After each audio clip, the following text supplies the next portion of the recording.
महाकवि भवभूतिविरचितम् उत्तररामचरितं प्रथमो अंकः चित्रवीथि प्रसंग। राम, सीता और लक्ष्मण चित्रवीथिका के अंतर्गत विभिन्न चित्रों का वनवास काल के यहाँ सीता के मन बहलाव के लिए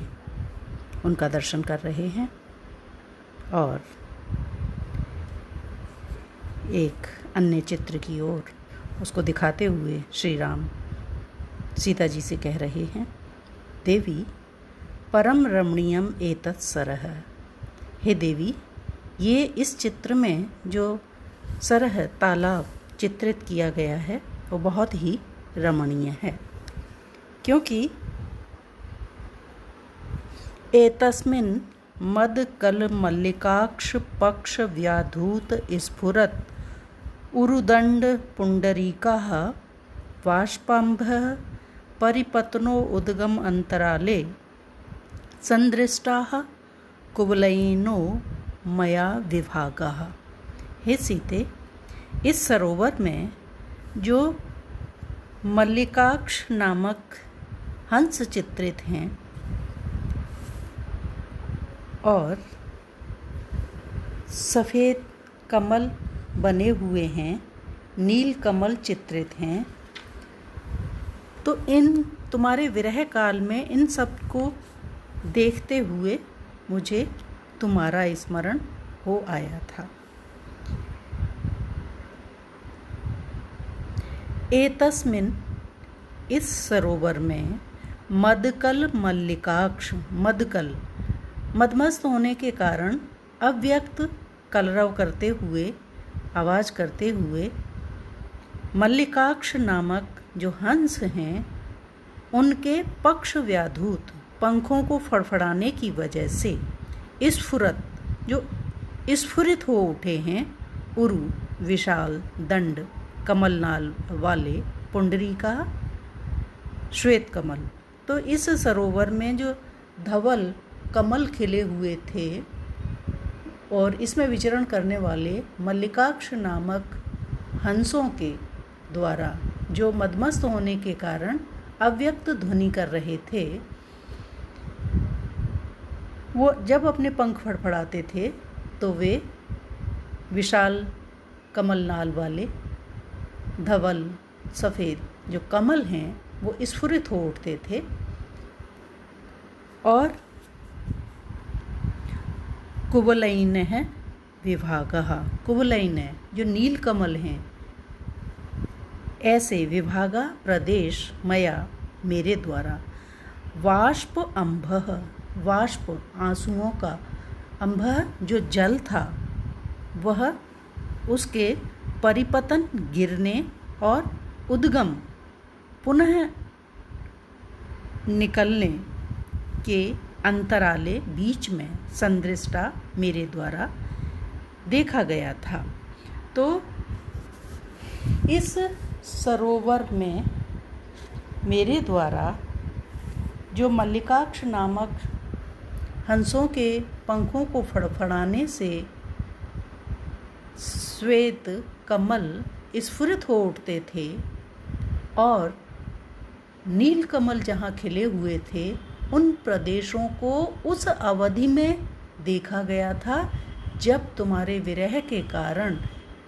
अंतः वेदना की वजह से मेरे आँखों में आंसू आ जाते थे और डबडबाई हुई आँखों से जब आंसू गिर पड़ते थे और पुनः उत्पन्न होते थे, उसके बीच में जो अंतराल रहता था, उस क्षण में ही मेरे द्वारा इन नील कमलों को वाले भागों को और श्वेत कमलों को देखा गया था। तो हे देवी, जैसे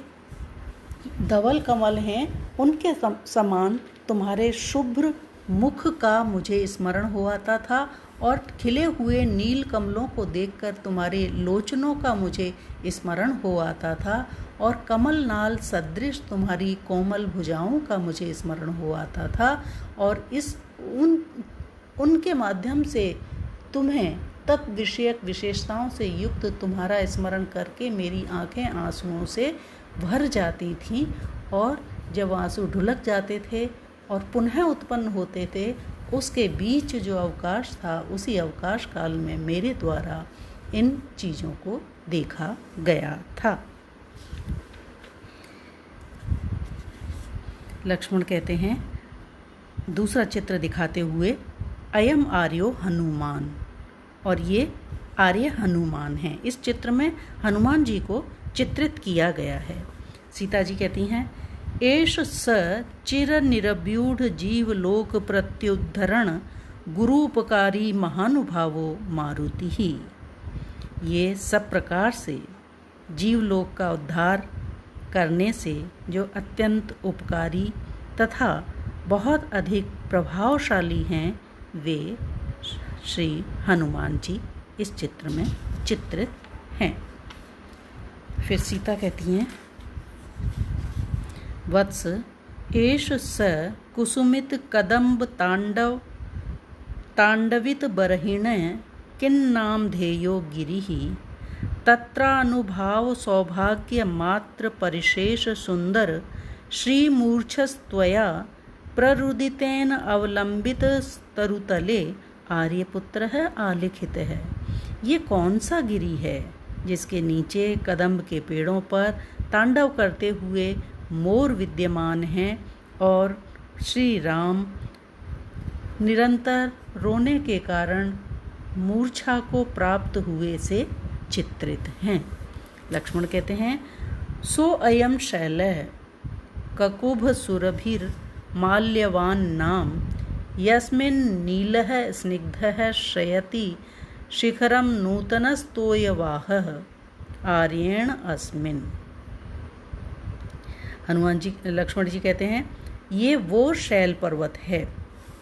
सो अयम शैल है, ये वो शैल पर्वत है ककुभ सुरभि, जो कि ककुभों की, अर्जुन के फूलों की सुरभि सुगंध से युक्त, जिसका कि माल्यवान नाम है। ये माल्यवान नाम का वो पर्वत है जो अर्जुन के फूलों की सुगंध से युक्त है और स्निग्ध है, नील है, स्निग्ध मनोहर नीलवर्ण का, नूतन है जो नया, तोयवा है जल से भरा हुआ है, श्रयति शिखरम इसके शिखर पर, मेघ है श्रयति मेघ आश्रय लिए हुए, नील वर्ण का मेघ नवीन जल को भरे हुए इसके शिखर पर विद्यमान है। ऐसा यह नील माल्यवान नाम का पर्वत है। आर्यण अस्मिन, और वो आगे कहना चाह रहे हैं कि इसी पर आर्य के द्वारा, उसके बीच में ही राम टोकते हुए बोलते हैं, विरम विरम अतः परम न क्षमो अस्मि प्रत्यावृत्तः स पुनरपि में जानकी विप्रयोग है। रुको ठहरो, इससे आगे अतः परम न क्षमो अस्मि, इससे आगे मैं अब और कुछ भी सहन करने में समर्थ नहीं हूँ। हे लक्ष्मण, इससे आगे अब तुम कुछ मत कहो, बस यहीं पर विराम करो, क्योंकि इससे आगे जो भी कुछ और घटित हुआ है उस सब को सुनने का सामर्थ्य मैं नहीं रखता हूँ, क्योंकि ये सब सुन करके प्रत्यावृत्त है, पुनः लौट आया है, स पुनरपि वह फिर से लौट आया है, मैं मेरा जानकी विप्रयोग है, जानकी से वियोग। अर्थात इन सब चीज़ों को देख करके मुझे ऐसा आभास हो रहा है जैसे तो एक बार फिर से सीता जी से मेरे विरह का समय लौट आया है। इसलिए हे लक्ष्मण, अब इससे आगे तुम मुझे कुछ और मत दिखाओ, मुझसे कुछ और मत कहो। इससे आगे हम अगले अध्याय में पढ़ेंगे।